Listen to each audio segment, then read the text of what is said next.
Capítulo 2. Noções elementares de espiritismo. Observações preliminares. 1. É um erro crer-se que basta a certos incrédulos o testemunho de fenômenos extraordinários para que se tornem convictos.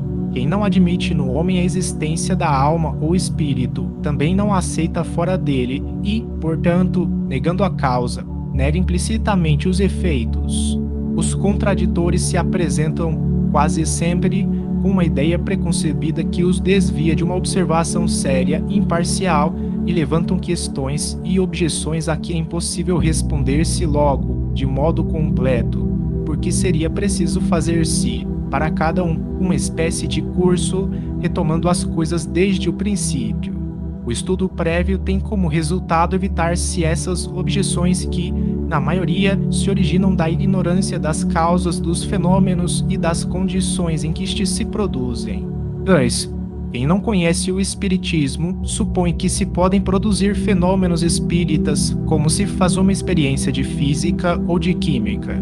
Daí a pretensão de sujeitá-los à sua vontade e a recusa de se colocar nas condições necessárias para os poder observar, não admitindo, como princípio, a existência e a intervenção dos espíritos, ou, pelo menos, não conhecendo nem a sua natureza, nem o seu modo de ação, esses indivíduos se comportam como se operassem sobre a matéria bruta e, desde que não obtêm o que pedem, concluem que não há espíritos.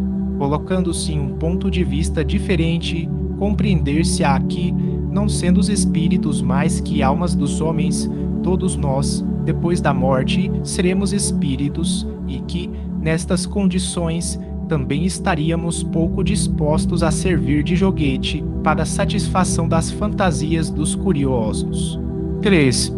Ainda que certos fenômenos possam ser provocados, eles, pelo fato de provirem de inteligências livres, não se acham absolutamente à disposição de quem quer que seja, e quem se disser capaz de obtê-los, sempre que queira, só provará a ignorância ou má fé. É preciso esperá-los, apanhá-los em sua passagem e, muitas vezes, é quando são menos esperados que se apresentam os fatos mais interessantes e concludentes.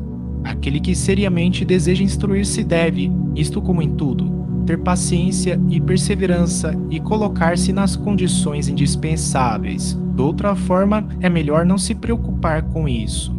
4. Nem sempre as reuniões que têm por objeto tratar de manifestações espíritas se acham em boas condições, seja para obter resultados satisfatórios, seja para produzir a convicção, de algumas mesmo, não podemos deixar de convir, os incrédulos saem menos convencidos do que o eram quando entraram, lançando em rosto, aos que lhes falam do caráter sério do espiritismo, as coisas, muitas vezes ridículas, de que foram testemunhas. Isso não são eles mais lógicos que aqueles que pretendessem julgar de uma arte pelas primeiras provas de um aprendiz, de uma pessoa pela sua caricatura ou de uma tragédia pela paródia. O espiritismo também tem aprendizes, e quem quer esclarecer-se não deve colher ensinos de uma só fonte, porque só pelo exame e pela comparação se pode firmar um juízo. 5. As reuniões frívolas têm o grave inconveniente de dar aos noviços, que a elas assistem, uma ideia falsa do caráter do espiritismo. Os que só têm frequentado reuniões dessa espécie não podem tomar a sério uma coisa que eles veem tratada irrefletidamente pelos próprios que se dizem adeptos. Um estudo antecipado lhes ensinará a julgar do alcance do que vem, a separar o bom do mal. 6. O mesmo raciocínio se aplica aos que julgarem o espiritismo pelo que dizem certas obras excêntricas que dele apenas dão uma ideia incompleta e ridícula. O espiritismo sério não pode responder por aqueles que o compreendem mal ou que o praticam de modo contrário aos seus preceitos, assim como não faz a poesia por aqueles que produzem maus versos. É deplorável, dizem, que existam tais obras prejudicando a verdadeira ciência. Sem dúvida, seria preferível que só as houvesse boas, o maior mal, porém, consiste em não se darem ao trabalho de estudá-las todas. Todas as artes, todas as ciências, além disso, estão no mesmo caso. Não vemos sobre as mais sérias coisas aparecerem tratados absurdos e cheios de erros, porque seria privilegiado, nesse sentido, o Espiritismo, sobretudo em seu começo, se os que o criticam não tomassem as aparências por base do seu juízo, saberiam o que ele admite e o que rejeita, e não me lançariam em conta o que ele repele em nome da razão e da experiência. Dos espíritos. 7. Os espíritos não são, como supõem muitas pessoas, uma classe à parte na criação, porém as almas, despidas do seu invólucro corporal, daqueles que viveram na Terra ou em outros mundos.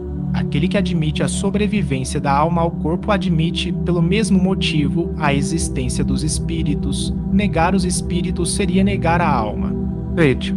Faz-se geralmente uma ideia muito errônea do estado dos espíritos. Eles não são, como alguns acreditam, seres vagos e indefinidos, nem chamas semelhantes a fogos fatos, nem fantasmas como os pintam nos contos das almas do outro mundo. São seres nossos semelhantes, tendo como nós um corpo, mas fluídico e invisível no estado normal. 9. Quando a alma está unida ao corpo, durante a vida, ela tem duplo invólucro, um pesado, grosseiro e destrutível, o corpo, o outro fluídico, leve e indestrutível, chamado perispírito. 10. Há, pois, no homem 3 elementos essenciais. Um, a alma ou espírito, princípio inteligente em que residem o pensamento, a vontade e o senso moral. 2, o corpo, invólucro material que põe o espírito em relação com o mundo exterior. 3, o perispírito, invólucro fluídico, leve e imponderável, servindo de laço e de intermediário entre o espírito e o corpo. 11. Quando o invólucro exterior está usado e não pode mais funcionar, tomba e o espírito o abandona. Como fruto se despoja da sua semente, a árvore da casca, a serpente da pele, em uma palavra, como se deixa um vestido velho que já não pode servir, é o que se designa pelo nome de morte. E hoje, a morte é apenas a destruição do envoltório corporal que a alma abandona, como faz a borboleta com a crisálida, conservando, porém, seu corpo fluídico ou perispírito. 13. A morte do corpo desembaraça o espírito do laço que o prendia à terra e o fazia sofrer, e uma vez libertado desse fardo, não lhe resta mais que o seu corpo etéreo, que lhe permite percorrer o espaço e transpor as distâncias com a rapidez do pensamento. 14. A união da alma, do perispírito e do corpo material constitui o homem, a alma e o perispírito separados do corpo constituem o ser chamado espírito. Observação: a alma é assim um ser simples, o espírito um ser duplo e o homem um ser triplo. Seria mais exato reservar a palavra alma para designar o princípio inteligente e o termo espírito para o ser semimaterial formado desse princípio e do corpo fluídico. Mas como não se pode conceber o princípio inteligente isolado da matéria, nem o perispírito sem ser animado pelo princípio inteligente, as palavras alma e espírito são, no uso, indiferentemente empregadas uma pela outra, é a figura que consiste em tomar a parte pelo todo, do mesmo modo porque se diz que uma cidade é povoada de tantas almas, uma vila composta de tantas famílias. Filosoficamente, porém, é essencial fazer-se a diferença. 15. Os espíritos revestidos de seus corpos materiais constituem a humanidade ou mundo corporal visível.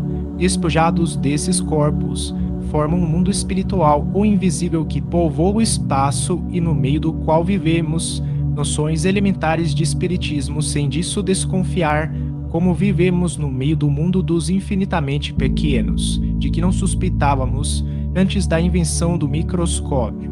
16.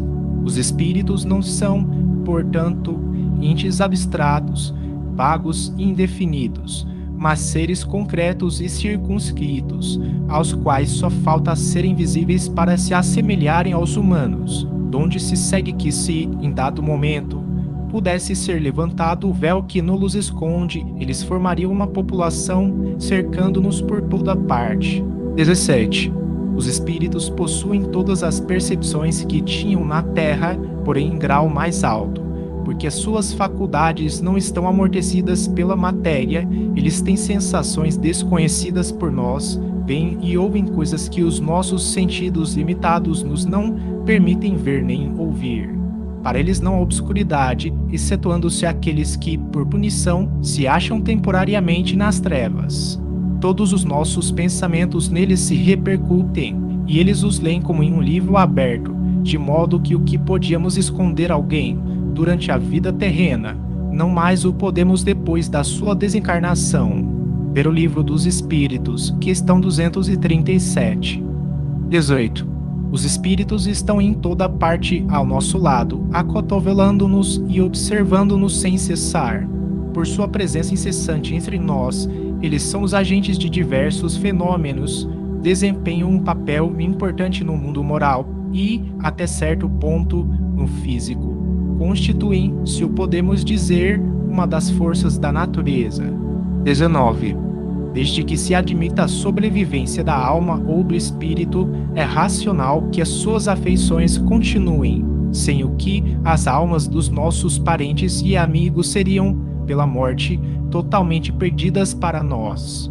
Pois que os espíritos podem ir a toda parte, é igualmente racional admitir-se que aqueles que nos amaram durante a vida terrena ainda nos amem depois da morte, que venham para junto de nós e se sirvam, para isso, dos meios que encontrem à sua disposição, é o que confirma a experiência.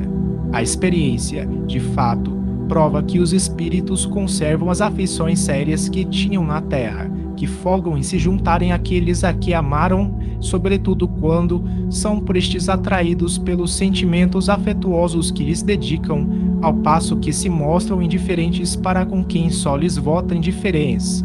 Vede, o Espiritismo tem por fim demonstrar e estudar a manifestação dos espíritos, suas faculdades, sua situação feliz ou infeliz, seu futuro, em suma, o conhecimento do mundo espiritual. Essas manifestações, sendo averiguadas, conduzem à prova irrecusável da existência da alma, de sua sobrevivência ao corpo, de sua individualidade depois da morte, isto é, de sua vida futura.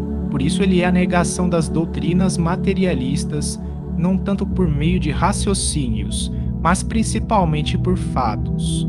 21. Uma ideia quase geral entre os que não conhecem o Espiritismo é a de crer que os espíritos, pelo simples fato de estarem desprendidos da matéria, devem saber tudo, estar de posse da sabedoria suprema. É um grave erro. Não sendo mais que as almas dos homens, os espíritos não adquirem a perfeição logo que deixam o envoltório terrenal. Seu progresso só se faz com o tempo, e não é senão paulatinamente que se despojam das suas imperfeições, que conquistam os conhecimentos que lhes faltam. Seria tão ilógico admitir-se que o espírito de um selvagem ou de um criminoso se torne de repente sábio e virtuoso, como seria contrário à justiça de Deus supor que ele continue perpetuamente em inferioridade. Como a homens de todos os graus de saber e ignorância, de bondade e de malvadez, dá-se o mesmo com os espíritos. Alguns destes são apenas frívolos e travessos, outros são mentirosos, fraudulentos, hipócritas, maus e vingativos, outros, pelo contrário, possuem as mais sublimes virtudes e o saber em grau desconhecido na terra. Essa diversidade nas qualidades dos espíritos é um dos pontos mais importantes a considerar, por explicar a natureza boa ou má das comunicações que se recebem. É em distingui-las que devemos empregar todo o nosso cuidado. Ver o Livro dos Espíritos, questão 100, Escala Espírita. O Livro dos Médiuns, cap. 24. Comunicação com o mundo invisível. 22. Sendo admitidas a existência, a sobrevivência e a individualidade da alma, o Espiritismo reduz-se a uma só questão principal: serão possíveis as comunicações entre as almas e os viventes. Essa possibilidade foi demonstrada pela experiência e, uma vez estabelecido o fato das relações entre os mundos visível e invisível, bem como conhecidos a natureza, o princípio e o modo dessas relações, abriu-se um novo campo à observação e encontrou-se a chave de grande número de problemas. Fazendo cessar a dúvida sobre o futuro, o espiritismo é um poderoso elemento de moralização. 23. O que faz nascer na mente de muitas pessoas a dúvida sobre a possibilidade das comunicações de além-túmulo é a ideia falsa que fazem do estado da alma depois da morte. Figuram ser ela um sopro, uma fumaça, uma coisa vaga, apenas apreensível ao pensamento, que se evapora e vai não se sabe para onde, mas para lugar tão distante que se custa compreender que ela possa tornar a Terra. Se, ao contrário, a considerarmos ainda unida a um corpo fluídico, semimaterial, formando com ele um ser concreto e individual, as suas relações com os viventes nada têm de incompatível com a razão. 24. Vivendo o mundo invisível no meio do visível, com o qual está em contato perpétuo, dá em resultado uma incessante reação de cada um deles sobre o outro, e bem assim demonstra que, desde que houve homens, houve também espíritos, e que se estes têm o poder de manifestar-se, deviam tê-lo feito em todas as épocas e entre todos os povos. Entretanto, nestes últimos tempos, as manifestações dos espíritos tomaram grande desenvolvimento e adquiriram maior caráter de autenticidade, porque estava nas vistas da providência por termo a praga da incredulidade e do materialismo, mediante provas evidentes, permitindo aos que deixaram a Terra vir atestar sua existência e revelar sua situação feliz ou infeliz. 25. As relações entre os mundos visível e invisível podem ser ocultas ou patentes, espontâneas ou provocadas. Os espíritos atuam sobre os homens ocultamente, sugerindo-lhes pensamentos e influenciando-os de modo perceptível, por meio de efeitos apreciáveis aos sentidos. As manifestações espontâneas se verificam inopinadamente e de improviso produzem em si, muitas vezes, entre as pessoas mais estranhas as ideias espíritas, as quais, não tendo meios de explicá-las, as atribuem a causas sobrenaturais. As que são provocadas dão-se por intermédio de certos indivíduos dotados para isso de faculdades especiais e designados pelo nome de médiuns. 26. Os espíritos podem manifestar-se de muitas maneiras diferentes, pela vista, pela audição, pelo tato, produzindo ruídos e movimentos de corpos, pela escrita, desenho, música, etc. 27. Às vezes, os espíritos se manifestam espontaneamente por pancadas e ruídos. É muitas vezes o meio que empregam para testar sua presença e chamar sobre si a atenção, tal como nós, quando batemos para avisar que está alguém à porta. Alguns não se limitam a ruídos moderados, mas produzem bulhas imitando louças que se quebram caindo, portas que se abrem e fecham com estrondo, móveis lançados ao chão, e alguns chegam mesmo a causar uma perturbação real e verdadeiros estragos. Revista Espírita, maio de 1858, O Espírito Batedor de Bergzabern. Idem, agosto de 1858, O Espírito Batedor de Dibbelsdorf. Idem, março de 1860, O Padeiro de Dieppe. Idem, abril de 1860, O Fabricante de São Petersburgo. Idem, agosto de 1860, O Trapeiro da Rua de Smoyers. 28. Ainda que invisível para nós no estado normal, o perispírito é matéria etérea.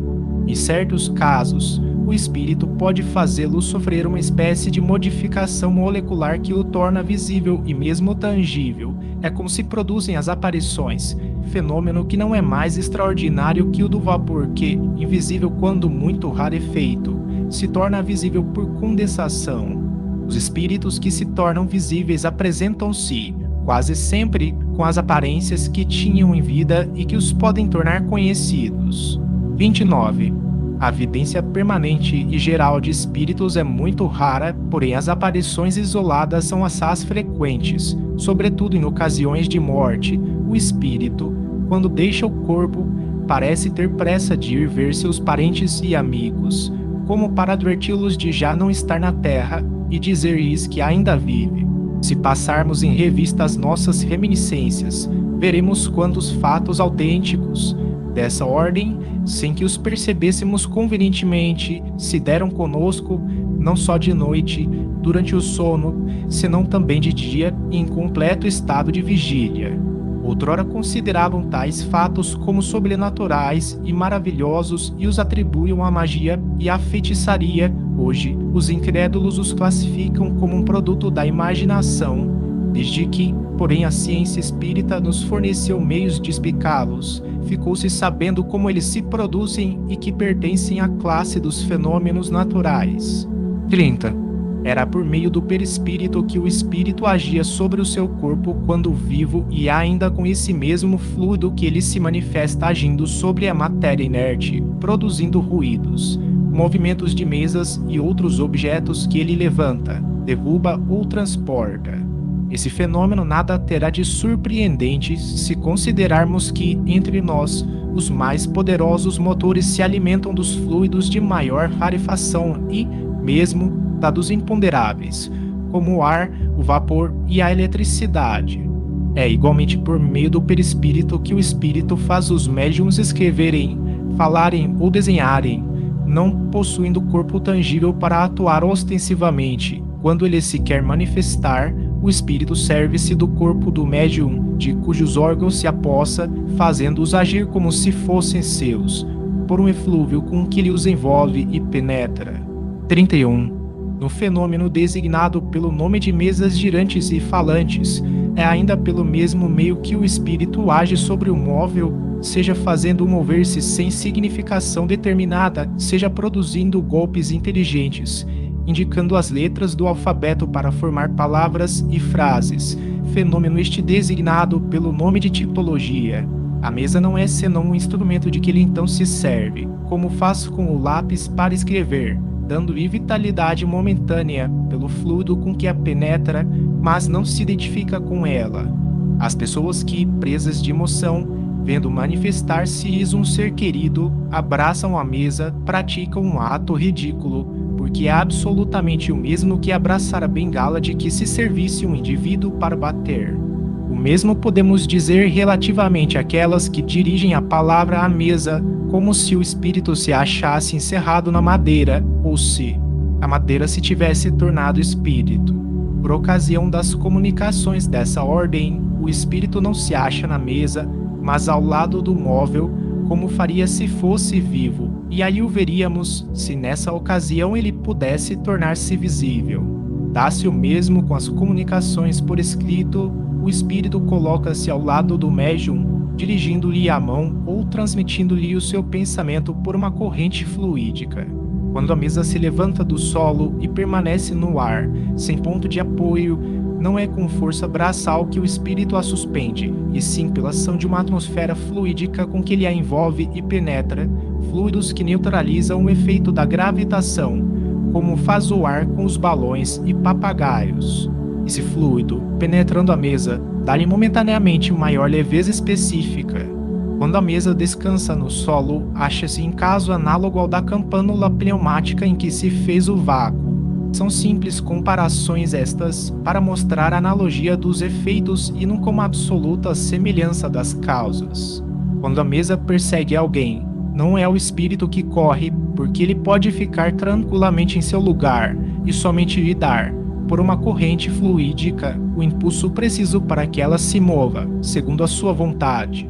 Nas pancadas que se fazem ouvir na mesa ou em outra parte qualquer, não é o espírito quem bate com a mão ou com algum objeto, ele lança, sobre o ponto donde parte o ruído, um jato de fluido que produz o efeito de um choque elétrico e modifica os sons, como se pode modificar os que são produzidos pelo ar. Assim, facilmente se compreende a possibilidade de o espírito erguer no ar uma pessoa, como levantar um móvel qualquer, transportar um objeto de um para outro lugar, ou atirá-lo a qualquer parte. É uma só lei que regula tais fenômenos. 32.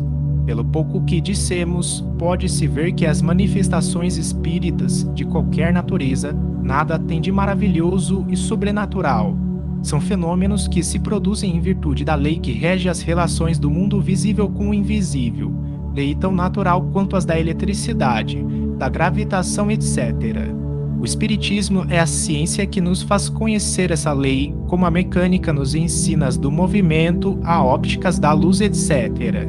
pertencendo à natureza, as manifestações espíritas se deram em todos os tempos. A lei que as dirige, uma vez conhecida, vem explicar-nos grande número de problemas. Julgados sem solução, ela é a chave de uma multidão de fenômenos explorados e amplificados pela superstição.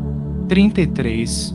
Afastado o prisma maravilhoso, nada mais apresentam esses atos que repugnem a razão, pois que assim passam a ocupar o seu lugar no meio dos outros fenômenos naturais. Nos tempos de ignorância, eram reputados sobrenaturais todos os efeitos cuja causa não se conhecia. As descobertas da ciência, porém, sucessivamente foram restringindo o círculo do maravilhoso que o conhecimento da nova lei veio aniquilar. Aqueles, pois, que acusam o espiritismo de ressuscitar o maravilhoso, provam, só por isso, que falam do que não conhecem. 34.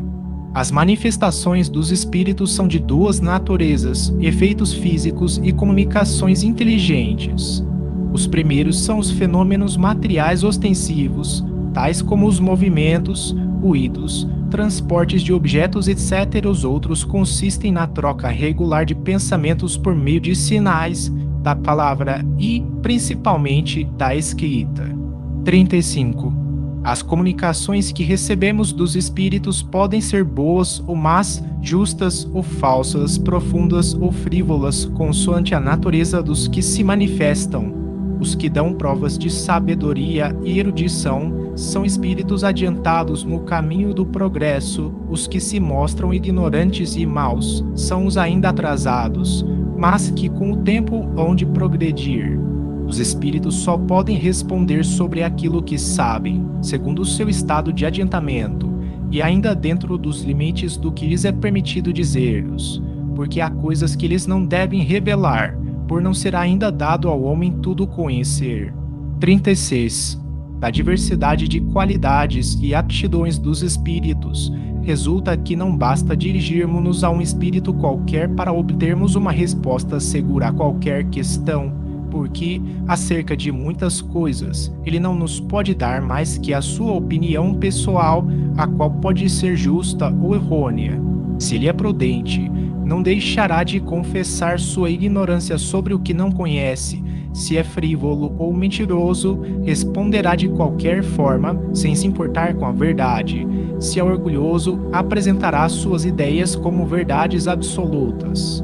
É por isso que João, o evangelista, diz: não creais em todos os espíritos, mas examinai se eles são de Deus. A experiência demonstra a sabedoria desse conselho, a imprudência e leviandade em aceitar sem exame tudo o que vem dos espíritos. É de necessidade que bem conheçamos o caráter daqueles que estão em relação conosco. Ver o livro dos médiuns, item 267. 37. Reconhece-se a qualidade dos espíritos por sua linguagem. A dos espíritos verdadeiramente bons e superiores é sempre digna, nobre, lógica e isenta de contradições. Nela se respira a sabedoria, a benevolência, a modéstia e a mais pura moral. Ela é concisa e despida de redundâncias. Na dos espíritos inferiores, ignorantes ou orgulhosos, o vácuo das ideias é quase sempre preenchido pela abundância de palavras. Todo pensamento evidentemente falso, toda máxima contrária à ação moral, todo conselho ridículo, toda expressão grosseira, trivial ou simplesmente frívola, enfim, toda manifestação de malevolência, de presunção ou arrogância são sinais incontestáveis da inferioridade dos espíritos. 38. Os espíritos inferiores são, mais ou menos, ignorantes. Seu horizonte moral é limitado, perspicácia restrita. Eles não têm das coisas senão uma ideia muitas vezes falsa, incompleta e, além disso, conservam-se ainda sob o império dos prejuízos terrestres, que eles tomam, às vezes, por verdades. Por isso, são incapazes de resolver certas questões e podem induzir-nos em erro, voluntária ou involuntariamente, sobre aquilo que nem eles mesmos compreendem. 39. Os espíritos inferiores não são todos, por isso, essencialmente maus. Alguns aqui são apenas ignorantes e levianos, outros pilhéricos, espirituosos e divertidos, sabendo manejar a sátira fina e mordaz. Ao lado desses encontram-se, no mundo espiritual, como na Terra, todos os gêneros de perversidade e todos os graus de superioridade intelectual e moral. 40.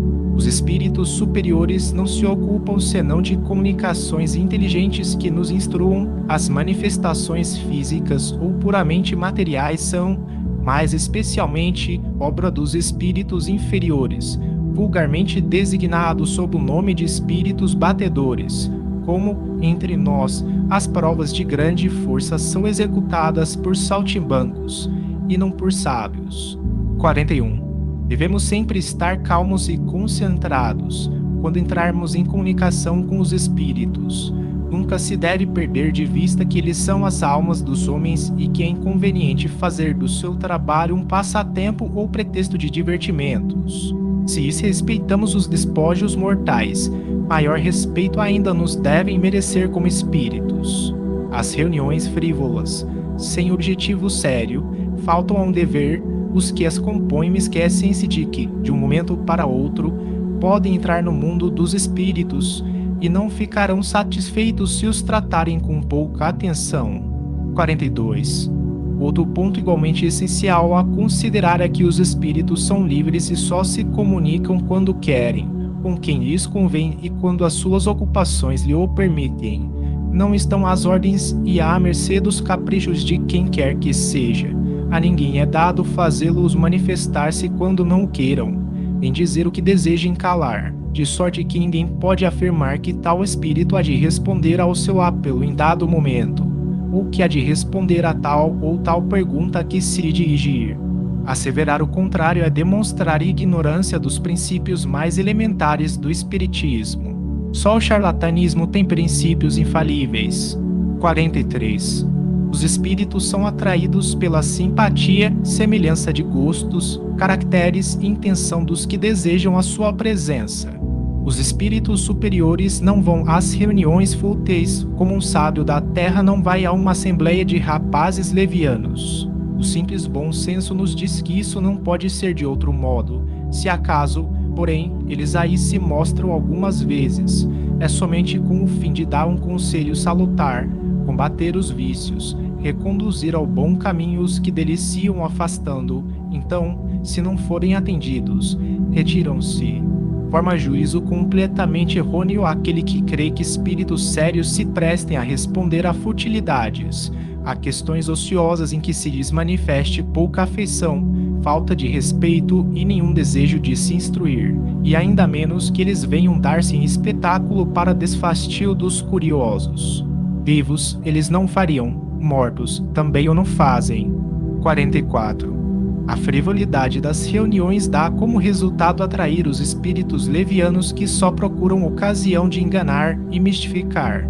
Pelo mesmo motivo que os homens graves e sérios não comparecem às assembleias de medíocre importância, os espíritos sérios só comparecem às reuniões sérias, que têm por fim, não a curiosidade, porém, a instrução. É nessas assembleias que os espíritos superiores dão ensinamentos. 45. Do que precede, resulta que toda reunião espírita, para ser proveitosa, deve, como condição primacial, ser séria em recolhimento, devendo aí proceder-se com respeito, religiosidade e dignamente, se quer obter o concurso habitual dos bons espíritos. Convém não esquecer que se esses mesmos espíritos aí se tivessem apresentado, quando encarnados, ter-se-ia com eles todas as considerações a que depois de desencarnados ainda tem mais direito. 46. Em vão se alega a utilidade de certas experiências curiosas, frívolas e divertidas. Para convencer os incrédulos, é a um resultado contrário que se chega. O incrédulo, já propenso a escarnecer das mais sagradas crenças, não pode ver uma coisa séria naquilo de que se zomba, nem pode respeitar o que lhe não é apresentado de modo respeitável. Por isso, retira-se sempre com má impressão das reuniões fúteis e levianas, onde não encontra ordem, gravidade e recolhimento, que, sobretudo, pode convencê-lo é a prova da presença de seres cuja memória lhe é cara. É diante de suas palavras graves e solenes, de suas revelações íntimas, que o vemos comover-se e empalidecer.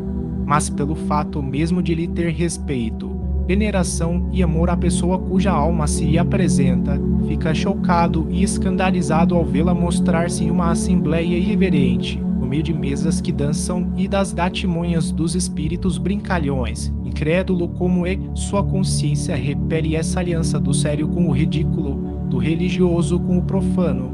Por isso taxa tudo de charlatanismo e, muitas vezes, sai menos convicto do que entrou. As reuniões dessa natureza fazem sempre mais mal que bem, porque afastam da doutrina maior número de pessoas do que atraem, além de que prestam-se à crítica dos detratores, que assim acham fundados motivos para zombarias. 47. Erra quem considera brinquedo as manifestações físicas. Se não tem a importância do ensino filosófico, tem sua utilidade do ponto de vista dos fenômenos, pois que são o alfabeto da ciência, da qual deram a chave. Ainda que menos necessárias hoje, elas ainda concorrem para a convicção de algumas pessoas. De nenhum modo. Porém, são elas incompatíveis com a ordem e a decência que deve haver nessas reuniões experimentais. Se sempre as praticassem convenientemente, convenceriam com mais facilidade e produziriam, a todos os respeitos, muito melhores resultados. 48. Certas pessoas fazem uma ideia muito falsa das evocações. Algumas creem que elas consistem em fazer sair da tumba os mortos, com todo o aparato lúgubre. O pouco que a respeito temos dito deverá dissipar tal erro. É só nos romances, os contos fantásticos de almas do outro mundo e no teatro que aparecem os mortos descarnados, saindo dos sepulcros, envoltos em sudário e fazendo chocalhar os ossos. O espiritismo, que nunca fez milagres, não produz este e jamais pretendeu fazer reviver um corpo morto. Quando o corpo está na tumba, não sairá mais dela, porém, o ser espiritual, fluídico e inteligente aí não se acha com esse grosseiro invólucro, do qual se separou no momento da morte e, uma vez operada essa separação, nada mais há de comum entre eles. 49. A crítica malévola representou as comunicações espíritas como mescladas pelas práticas ridículas e supersticiosas da magia e da nigromancia. Se esses homens que falam do espiritismo, sem conhecê-lo, se dessem ao trabalho de estudá-lo, teriam poupado esses desperdícios de imaginação que só servem para provar sua ignorância ou má vontade.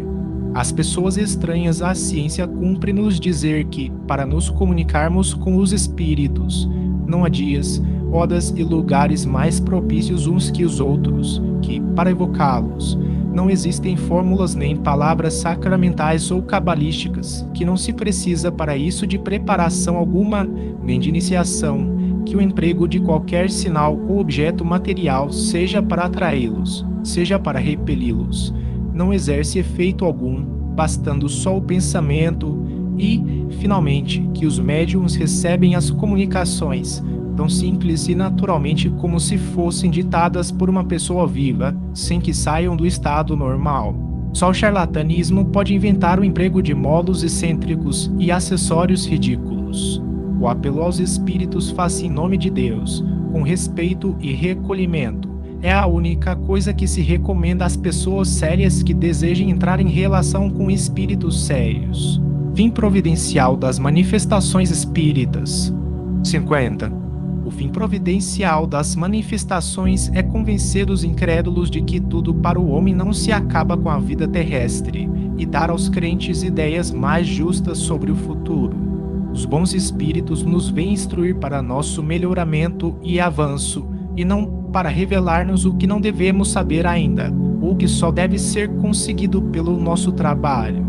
Se bastasse interrogar os espíritos para obter a solução de todas as dificuldades científicas, ou para fazer descobertas e invenções lucrativas, todo ignorante podia tornar-se sábio sem estudar, todo preguiçoso ficar rico sem trabalhar. É o que Deus não quer.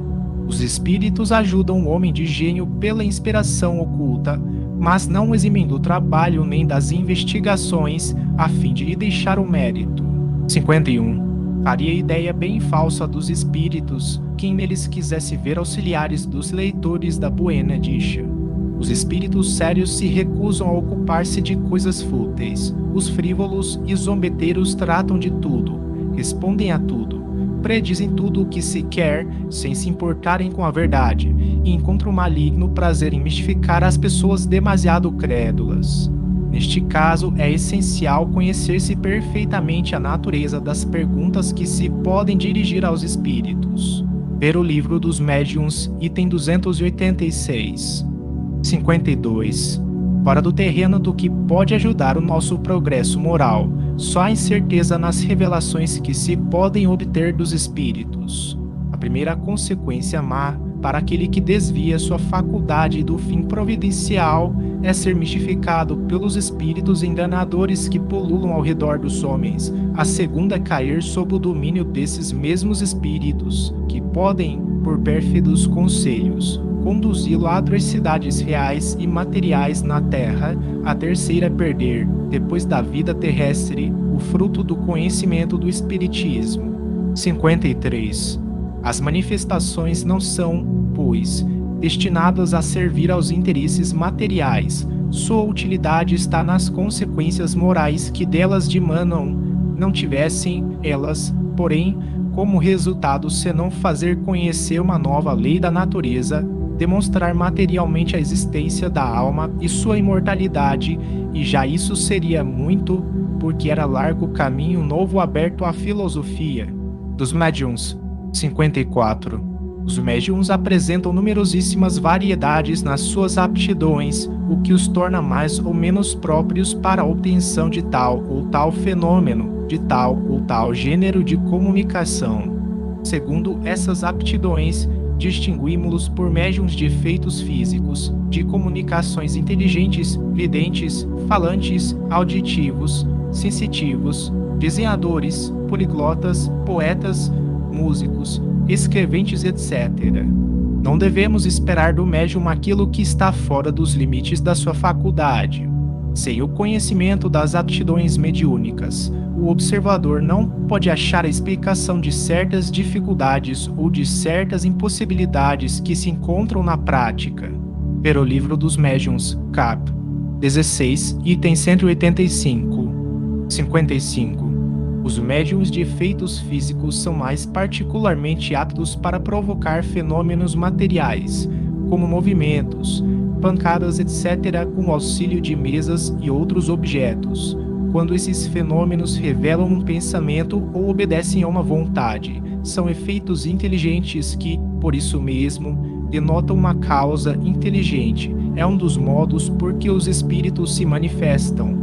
Por meio de um número de pancadas convencionadas, obtém-se as respostas sim ou não, ou, então, a designação das letras do alfabeto que servem para formar palavras ou frases. Esse meio primitivo é muito demorado e não se presta a grandes desenvolvimentos.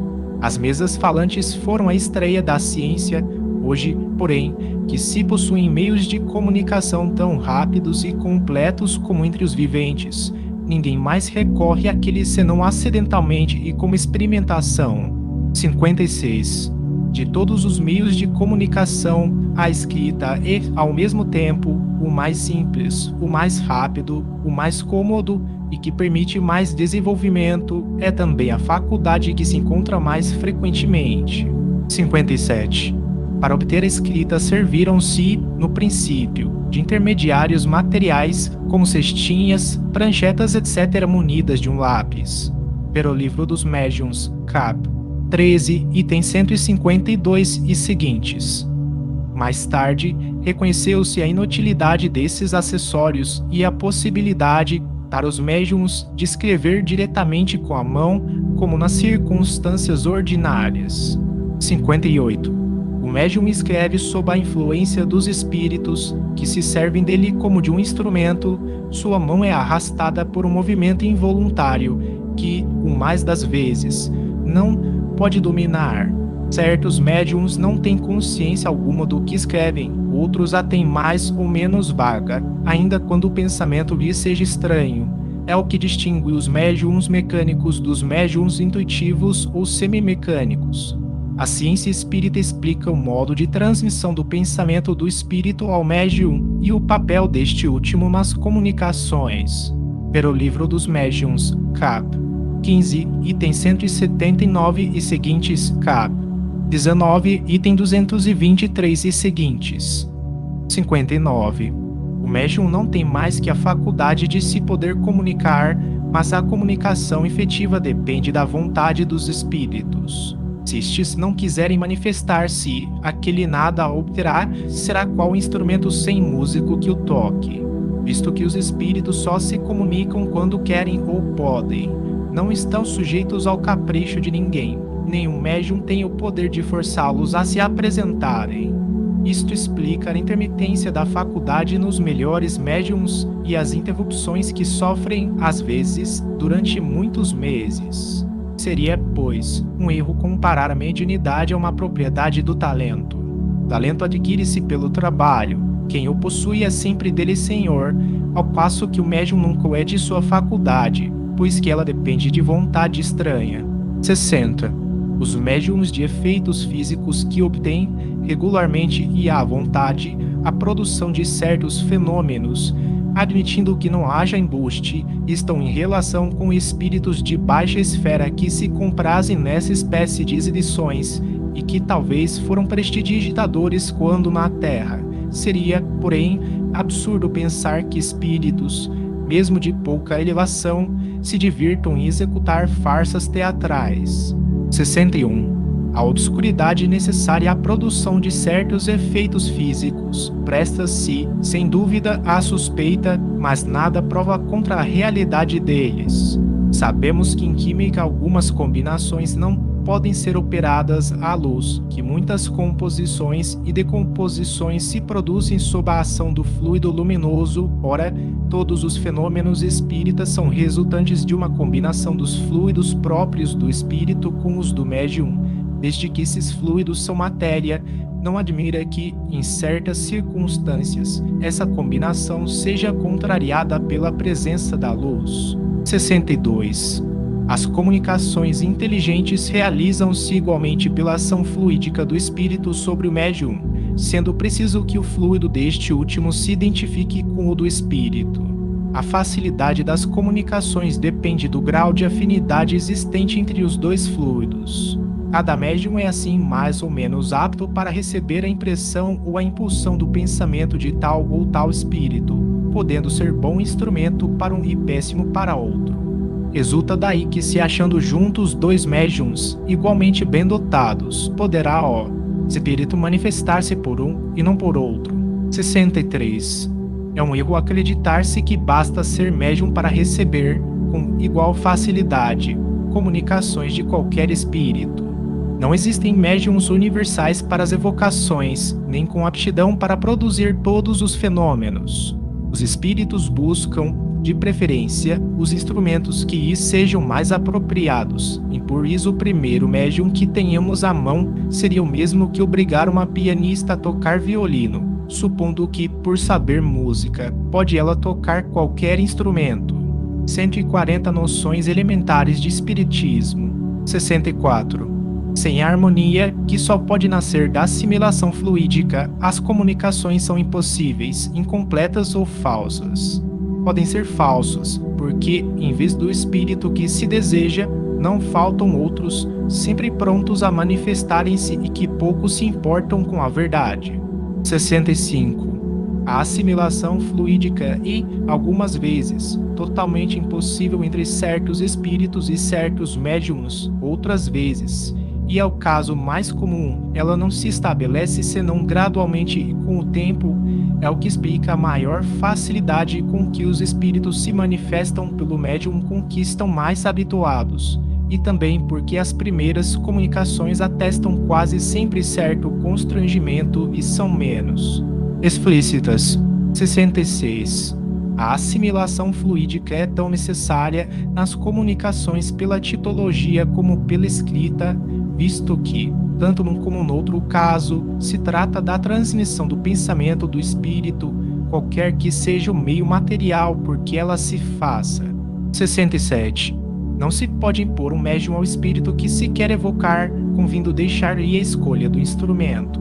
Em todo caso, é necessário que o médium se identifique previamente com o espírito, pelo recolhimento e pela prece, ou mesmo durante alguns minutos, e mesmo muitos dias antes se for possível, de modo a provocar e ativar a assimilação fluídica. É um meio de se atenuar a dificuldade. 68. Quando as condições fluídicas não são propícias à comunicação direta do espírito ao médium, ela pode fazer-se por intermédio do guia espiritual deste último. Neste caso, o pensamento não vem senão em segunda mão, isto é, depois de haver atravessado dois meios. Compreende-se, então, quanto é importante ser o médium bem assistido, porque, se ele o for por um espírito obsessor, ignorante ou orgulhoso, a comunicação será necessariamente adulterada. Aqui as qualidades pessoais do médium desempenham forçosamente um papel importante pela natureza dos espíritos que ele atrai a si. Os mais indignos médiums podem possuir poderosas faculdades, porém os mais seguros são os que a esse poder reúnem as melhores simpatias no mundo espiritual. Ora, essas simpatias não ficam de forma alguma demonstradas pelos nomes, mais ou menos imponentes, revestidos pelos espíritos que assinam as comunicações, mas sim pelo fundo constantemente bom das mesmas. 69. Qualquer que seja o modo de comunicação, a prática do espiritismo, do ponto de vista experimental, apresenta numerosas dificuldades e não é isenta de inconvenientes para quem não tem a experiência necessária.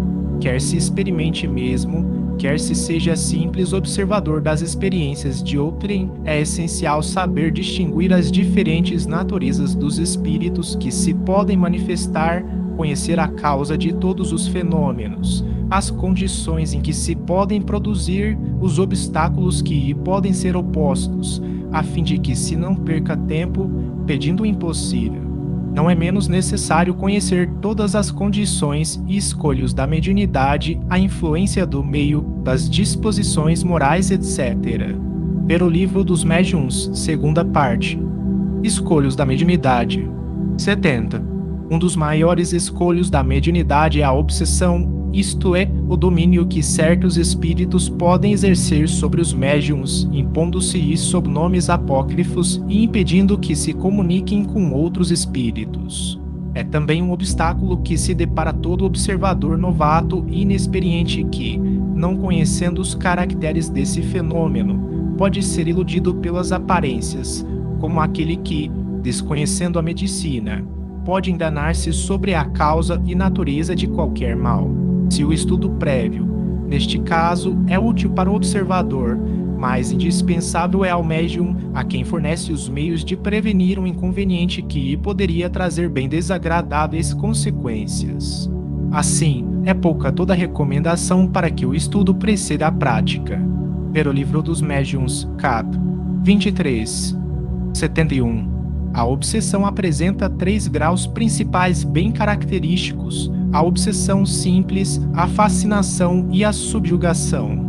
No primeiro, o médium tem perfeitamente consciência de não obter coisa alguma boa, ele não se ilude acerca da natureza do espírito que se obstina em se manifestar e do qual deseja desembaraçar-se.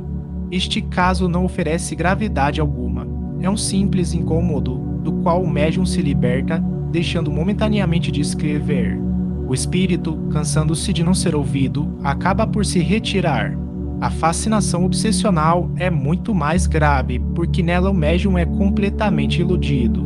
O espírito que o domina apodera-se de sua confiança a ponto de impedi-lo de julgar as comunicações que recebe, fazendo-lhe achar sublimes os maiores absurdos.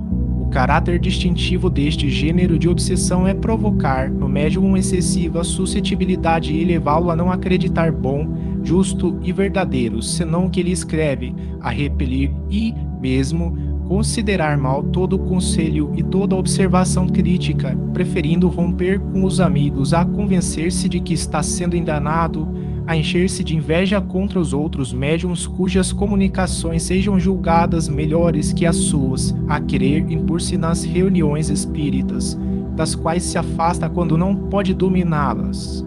Essa atuação do espírito pode chegar ao ponto de ser o indivíduo conduzido a dar os passos mais ridículos e comprometedores. 72.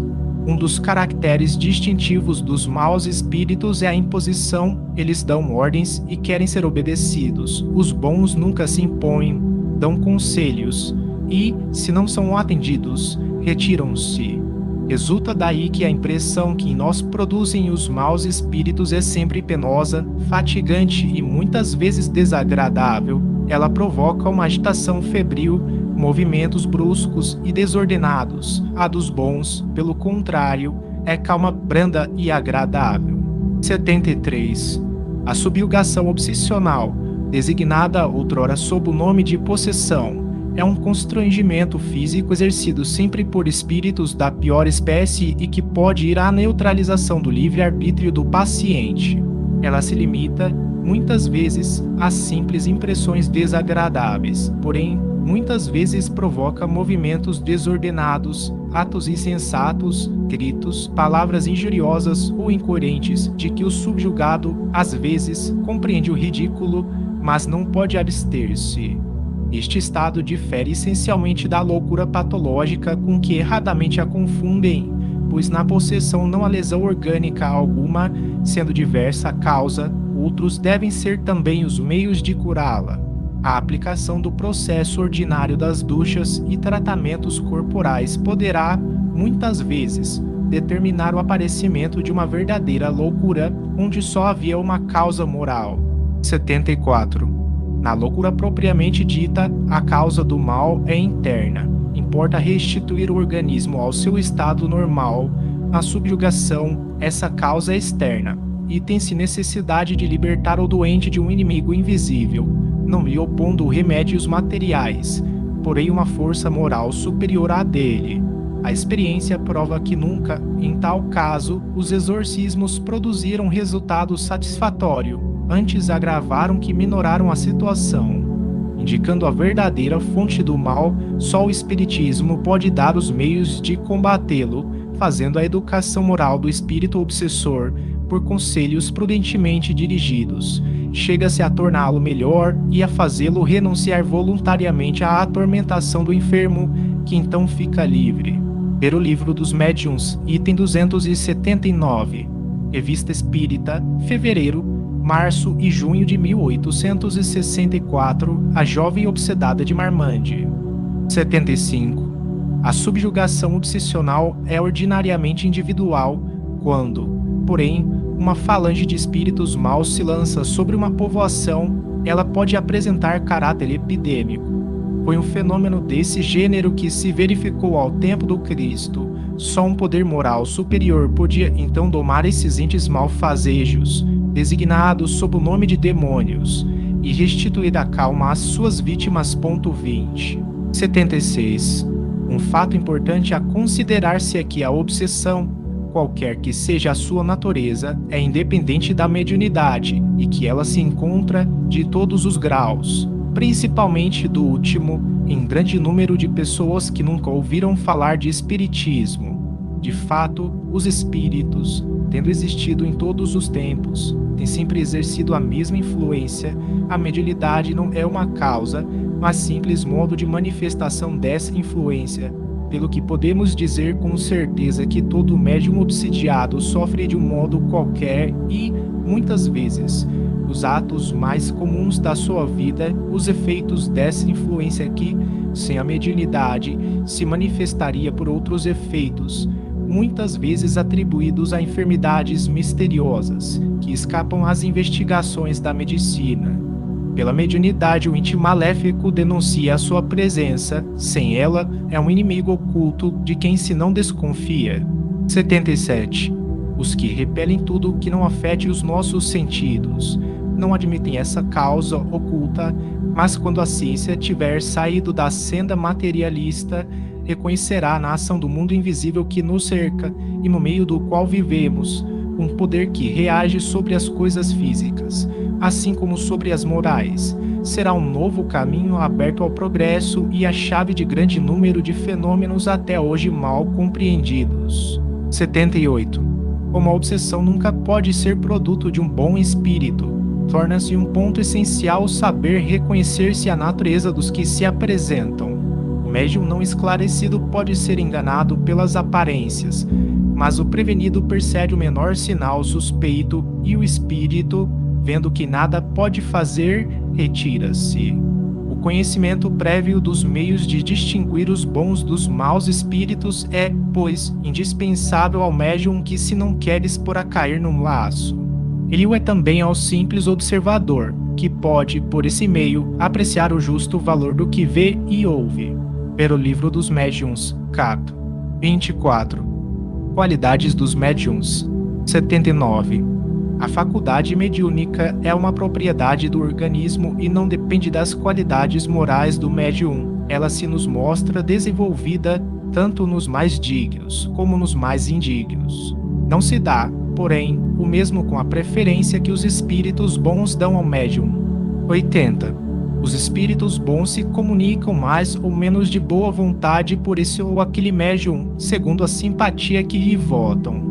A boa ou má qualidade de um médium não deve ser julgada pela facilidade com que ele obtém comunicações, mas por sua aptidão em recebê-las boas e em não ser ludibriado pelos espíritos levianos e enganadores.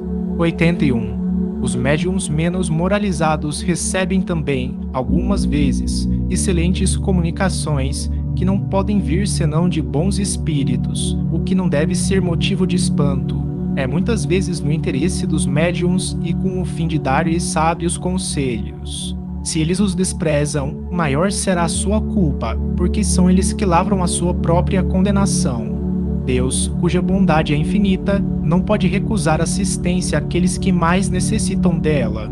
O virtuoso missionário que vai moralizar os criminosos não faz mais que os bons espíritos com os médiuns imperfeitos. De outra sorte, os bons espíritos, querendo dar um ensino útil a todos, servem-se do instrumento que têm à mão, porém, deixam-no logo que encontram outro que lhes seja mais afim e melhor se aproveite de suas lições. Retirando-se os bons espíritos, os inferiores, que pouco se importam com as más qualidades morais do médium, acham então campo livre. Resulta daí que os médiums imperfeitos, moralmente falando, os que não procuram emendar-se, tarde ou cedo são presas dos maus espíritos que, muitas vezes, os conduzem à ruína e às maiores desgraças, mesmo na vida terrena. Quanto à sua faculdade, tão bela no começo e que assim devia ter sido conservada, perverte-se pelo abandono dos bons espíritos e, afinal, desaparece. 82. Os médiuns de mais mérito não estão ao abrigo das mistificações dos espíritos embusteiros. Primeiro, porque não há ainda entre nós pessoa assaz perfeita para não ter algum lado fraco pelo qual dê acesso aos maus espíritos. Segundo, porque os bons espíritos permitem mesmo, às vezes, que os maus venham a fim de exercitarmos a nossa razão, aprendermos a distinguir a verdade do erro e ficarmos de prevenção, não aceitando cegamente e sem exame tudo quanto nos venha dos espíritos. Nunca, porém, um espírito bom nos virá enganar. O erro, qualquer que seja o nome que o apadrinhe, vem de uma fonte má. Essas mistificações ainda podem ser uma prova para a paciência e perseverança do espírita, médium ou não, e aqueles que desanimam com algumas decepções dão prova aos bons espíritos de que não são instrumentos com que eles possam contar. 83. Não nos deve admirar ver maus espíritos obsidiarem pessoas de mérito, quando vemos na terra homens de bem perseguidos por aqueles que o não são. É digno de nota que, depois da publicação de O Livro dos Médiuns, o número de médiuns obsidiados diminuiu muito, os médiuns prevenidos tornam-se vigilantes e espreitam os menores indícios que podem denunciar a presença de mistificadores. A maioria dos que se mostram ainda nesse estado não fizeram um estudo prévio recomendado ou não deram importância aos conselhos que receberam. 84. O que constitui o médium propriamente dito é a faculdade. Sob este ponto de vista, pode ser mais ou menos formado, mais ou menos desenvolvido. O médium seguro, aquele que pode ser realmente qualificado de bom médium, é o que aplica a sua faculdade, buscando tornar-se apto a servir de intérprete aos bons espíritos. O poder que tem o médium de atrair os bons e repelir os maus espíritos está na razão da sua superioridade moral, da posse do maior número de qualidades que constituem o homem de bem. É por esses dotes que se concilia a simpatia dos bons e se adquire ascendência sobre os maus espíritos. 85. Pelo mesmo motivo, as imperfeições morais do médium, aproximando da natureza dos maus espíritos, tiram-lhe a influência necessária para afastá-los de si, em vez de se impor, sofre a imposição destes. Isto não só se aplica aos médiums, como também a todos indistintamente, visto que ninguém aqui não esteja sujeito à influência dos espíritos. Tédios itens 74 e 75. 86. Para impor-se ao médium, os maus espíritos sabem explorar habilmente todas as suas fraquezas, e, entre os nossos defeitos, o que lhes dá margem maior é o orgulho, sentimento que se encontra mais dominante na maioria dos médiums obsidiados e, principalmente, nos fascinados. É o orgulho que faz se julguem infalíveis e repilam todos os conselhos. Esse sentimento é infelizmente excitado pelos elogios de que são objeto. Basta que o médium apresente faculdade um pouco transcendente para que o busquem, o adulem, dando lugar a que ele exagere sua importância e se julgue como indispensável, o que vem a perdê-lo. 87. Enquanto o médium imperfeito se orgulha pelos nomes ilustres, frequentemente apócrifos, que assinam as comunicações por ele recebidas e se considera intérprete privilegiado das potências celestes, o bom médium nunca se crê assaz digno de tal favor. Ele tem sempre uma salutar desconfiança do merecimento do que recebe e não se fia no seu próprio juízo, não sendo senão instrumento passivo. Compreende que o bom resultado não lhe confere mérito pessoal, como em uma responsabilidade lhe cabe pelo mal, e que seria ridículo crer na identidade absoluta dos espíritos que se manifestam. Deixa que terceiros, desinteressados, julguem do seu trabalho, sem que o seu amor próprio se ofenda por qualquer decisão contrária, do mesmo modo que um ator não se pode dar por ofendido com as censuras feitas à peça de que é intérprete. Seu caráter distintivo é a simplicidade e a modéstia. Julga-se feliz com a faculdade que possui, não por vanglória, mas por lhe ser um meio de tornar-se útil, o que faz de boa mente quando se lhe oferece ocasião, sem jamais incomodar-se por não preferirem aos outros. Os médiums são os intermediários, os intérpretes dos espíritos ao evocador e, mesmo ao simples observador, cabe apreciar o mérito do instrumento. 88. Como todas as outras faculdades, a mediunidade é um dom de Deus, que se pode empregar tanto para o bem quanto para o mal e da qual se pode abusar. Seu fim é pôr-nos em relação direta com as almas daqueles que viveram, a fim de recebermos ensinamentos e iniciações da vida futura. Assim como a vista nos põe em relação com o mundo visível, a mediunidade nos liga ao invisível. Aquele que dela se utiliza para o seu adiantamento e o de seus irmãos, desempenha uma verdadeira missão e será recompensado. Que abusa e a emprega em coisas fúteis ou para satisfazer interesses materiais, desvia do seu fim providencial e, tarde ou cedo, será punido, como todo homem que faça mau uso de uma faculdade qualquer. Charlatanismo. 89. Certas manifestações espíritas facilmente se prestam à imitação. Porém, apesar de as terem explorado os prestidigitadores e charlatães, do mesmo modo que o fazem com tantos outros fenômenos, é absurdo crer-se que elas não existam e sejam sempre produto do charlatanismo. Quem estudou e conhece as condições normais em que elas se dão, distingue facilmente a imitação da realidade. Além disso, aquela nunca pode ser completa e só ilude o ignorante, incapaz de distinguir as diferenciações características do fenômeno verdadeiro. 90. As manifestações que se imitam com mais facilidade são as de efeitos físicos e as de efeitos inteligentes vulgares, como movimentos, pancadas, transportes, escrita direta, respostas banais, etc. Não se dá o mesmo, porém, com as comunicações inteligentes de subido alcance para imitar aquelas, bastam destreza e habilidade, ao passo que, para simular as últimas, se torna necessária quase sempre uma instrução pouco comum, uma superioridade intelectiva excepcional, uma faculdade de improvisação universal, se assim nos permitem classificá-la. 91.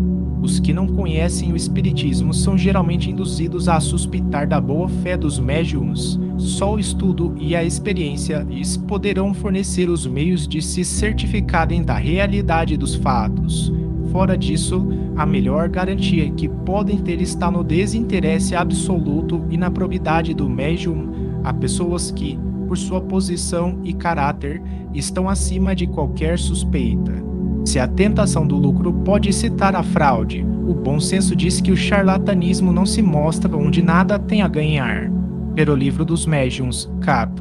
28, item 304. Revista Espírita, 1862. 92. Entre os adeptos do espiritismo encontram-se entusiastas e exaltados, como em todas as coisas, são, em geral, os piores propagadores, porque a facilidade com que, sem exame, aceitam tudo, desperta desconfiança. O espírita esclarecido repele esse entusiasmo cego, observa com frieza e calma e, assim, evita ser vítima de ilusões e mistificações. À parte toda a questão de boa-fé, o observador novato deve, antes de tudo, atender à gravidade do caráter daqueles a quem se dirige. Identidade dos espíritos. 93. Uma vez que no meio dos espíritos se encontram todos os caprichos da humanidade, não podem deixar de existir entre eles os ardilosos e os mentirosos. Alguns não têm o menor escrúpulo de se apresentar sob os mais respeitáveis nomes, com o fim de inspirarem mais confiança. Devemos, pois, abster-nos de crer de um modo absoluto na autenticidade de todas as assinaturas de espíritos. 94. A identidade é uma das grandes dificuldades do espiritismo prático, sendo muitas vezes impossível verificá-la, sobretudo quando se trata de espíritos superiores, antigos relativamente à nossa época. Entre os que se manifestam, muitos não têm nomes para nós, mas, então, para fixar as nossas ideias, eles podem tomar o de um espírito conhecido, da mesma categoria da sua, de modo que, se um espírito se comunicar com o nome de Pedro, por exemplo, nada nos prova que seja precisamente o apóstolo desse nome, tanto pode ser ele como outro da mesma ordem, como ainda um enviado seu. A questão da identidade é, neste caso, inteiramente secundária e seria pueril atribuir-lhe importância. O que importa é a natureza do ensino, se é bom ou mal, digno ou indigno da personagem que o assina, se esta subscreveria ou repeliria, eis a questão. 95.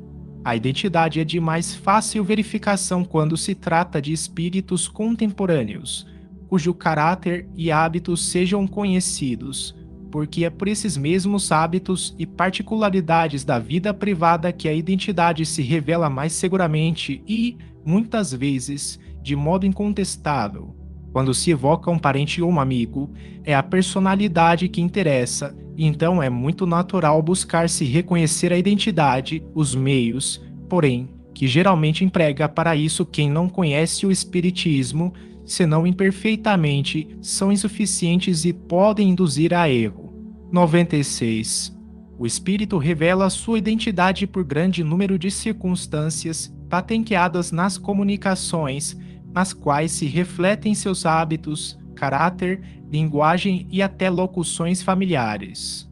Ela se revela ainda nos detalhes íntimos em que entra espontaneamente com as pessoas a quem ama. São as melhores provas. É muito raro, porém, que ele satisfaça as perguntas diretas que lhe são feitas a esse respeito, sobretudo se elas partirem de pessoas que lhe são indiferentes, com o intuito de curiosidade ou de prova.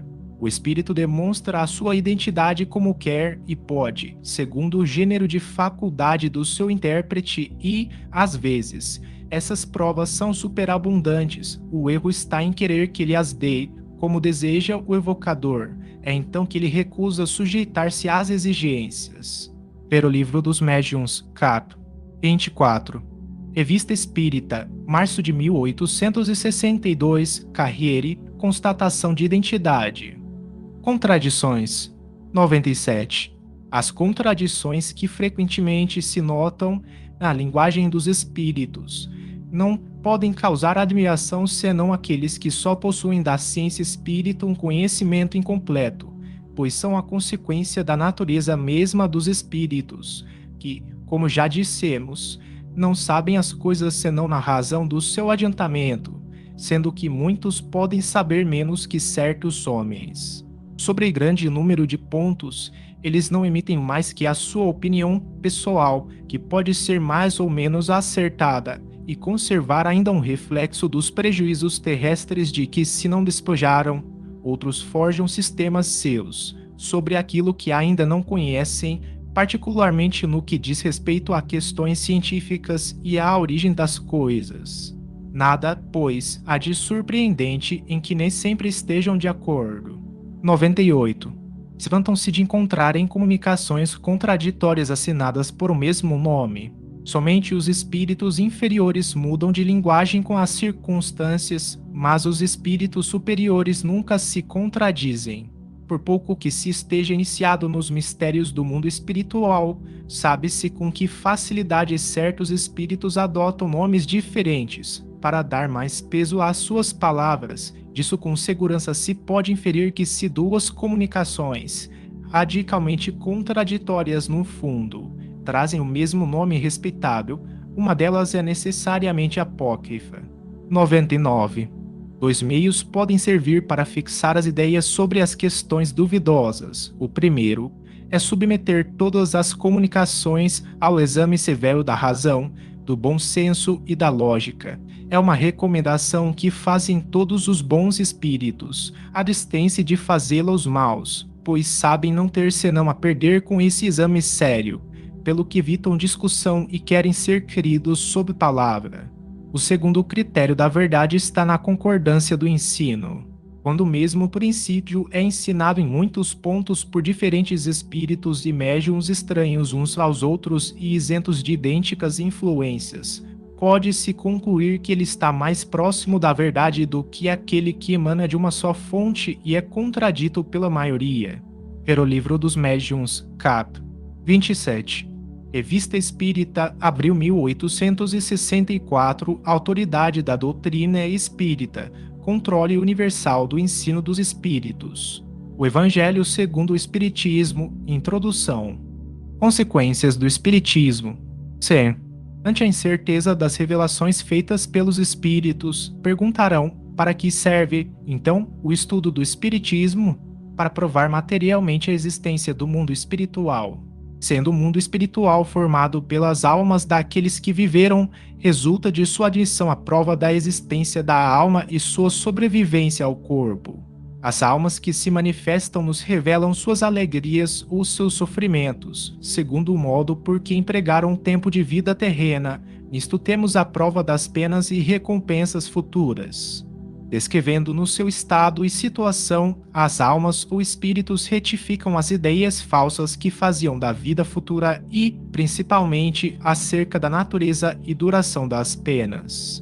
Passando assim a vida futura do estado de teoria vaga e incerta ao de fato conhecido e positivo, aparece a necessidade de trabalhar o mais possível, durante a vida presente, que é tão curta, em proveito da vida futura, que é indefinida. Suponhamos que um homem de 20 anos tenha a certeza de morrer aos 25 anos. Que fará ele nestes 5 anos que restam? Trabalhará para o futuro. Certamente que não, procurará gozar o mais possível, acreditando ser uma tolice submeter-se a fadigas e privações sem proveito.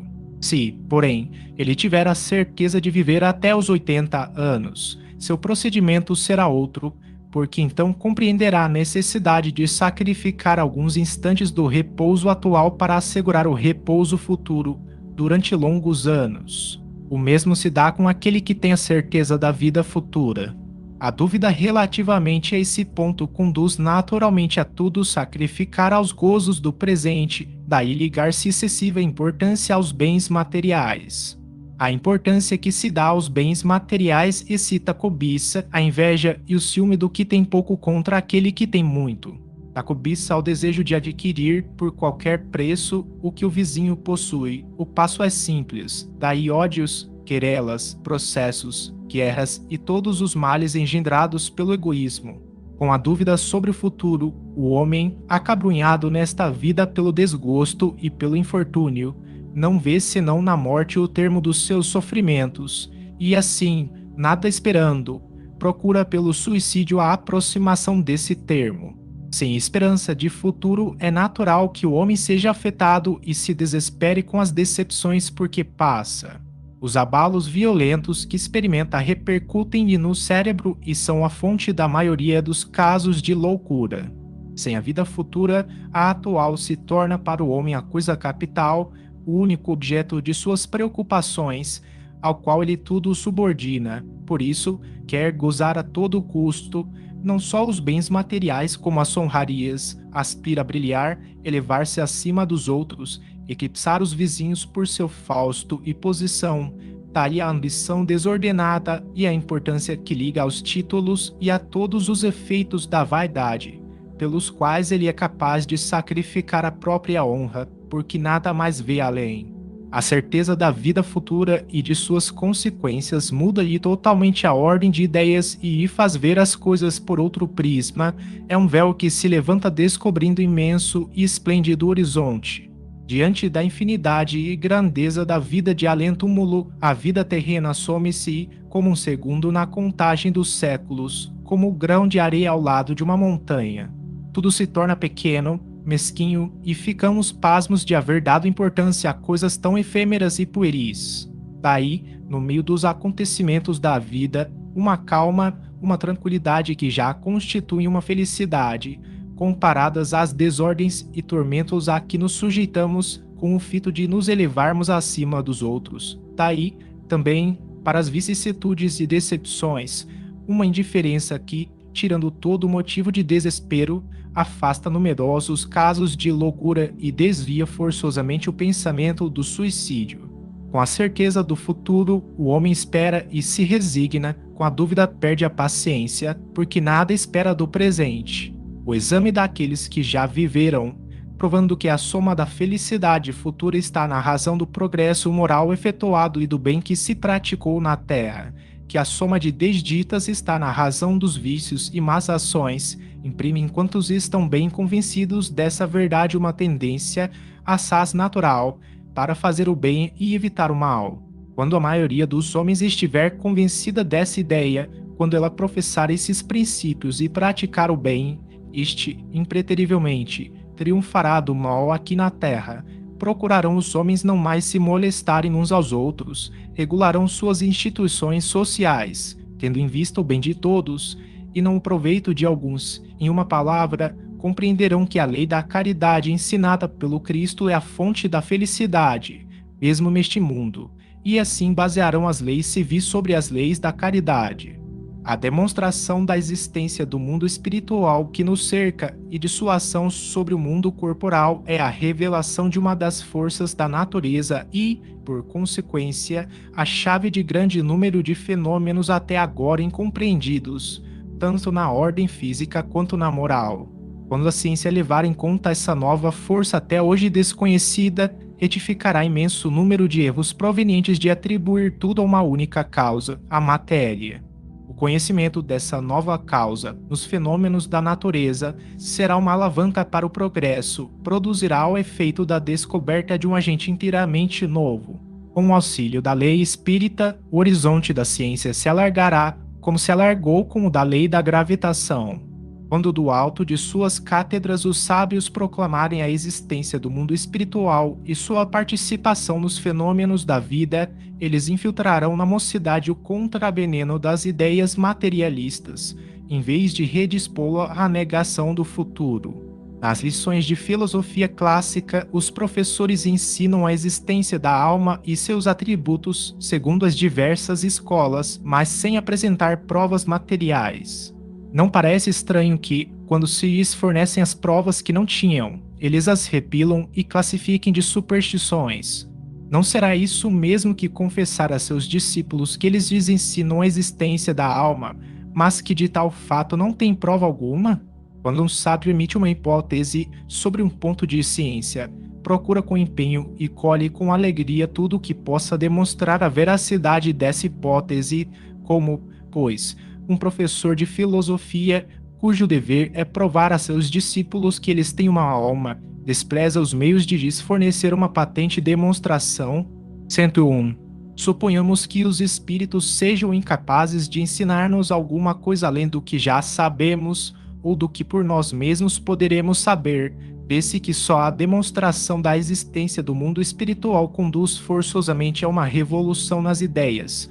Ora, uma revolução nas ideias não pode deixar de produzir outra na ordem das coisas. É esta revolução que o Espiritismo prepara. 102. Os espíritos, porém, fazem mais que isso se as suas revelações são rodeadas de certas dificuldades, se elas exigem minuciosas precauções para se lhes comprovar a exatidão, não é menos real que os espíritos esclarecidos, quando sabemos interrogá-los e quando lhes é permitido, podem revelar-nos fatos ignorados, dar-nos a explicação do que não compreendemos e encaminhar-nos para um progresso mais rápido. É nisto, sobretudo, que o estudo sério e completo da ciência espírita é indispensável, a fim de só se ir pedir o que ela pode dar e do modo por que o pode fazer, ultrapassando esses limites é que nos expomos a ser enganados. 103. As menores causas podem produzir grandes efeitos, assim como de um grãozinho pode brotar uma árvore imensa, a queda de um fruto fez descobrir a lei que rege os mundos. As rãs, saltando num prato, revelaram a potência galvânica. Também do fenômeno vulgar das mesas girantes saiu a prova da existência do mundo invisível e, desta, uma doutrina que, em alguns anos, fez a volta do mundo e pode regenerá-lo pela verificação da realidade da vida futura. 104. O Espiritismo ensina poucas verdades absolutamente novas, ou mesmo nenhuma, em virtude do axioma nada de novo debaixo do sol. Só as verdades eternas são absolutas, as que o Espiritismo prega, sendo fundadas sobre leis naturais, existiram de todos os tempos, pelo que encontraremos, em todas as épocas, esses germes que, mediante estudo mais completo e mais atentas observações, conseguiram desenvolver. As verdades ensinadas pelo Espiritismo são antes consequências que descobertas. O Espiritismo não descobriu nem inventou os espíritos, como não descobriu o mundo espiritual, no qual se acreditou em todos os tempos.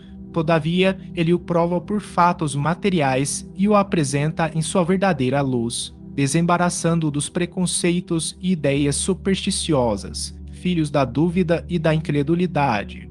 Observação: estas explicações, incompletas como são, bastam para mostrar a base em que se assenta o Espiritismo, o caráter das manifestações e o grau de confiança que podem inspirar segundo as circunstâncias.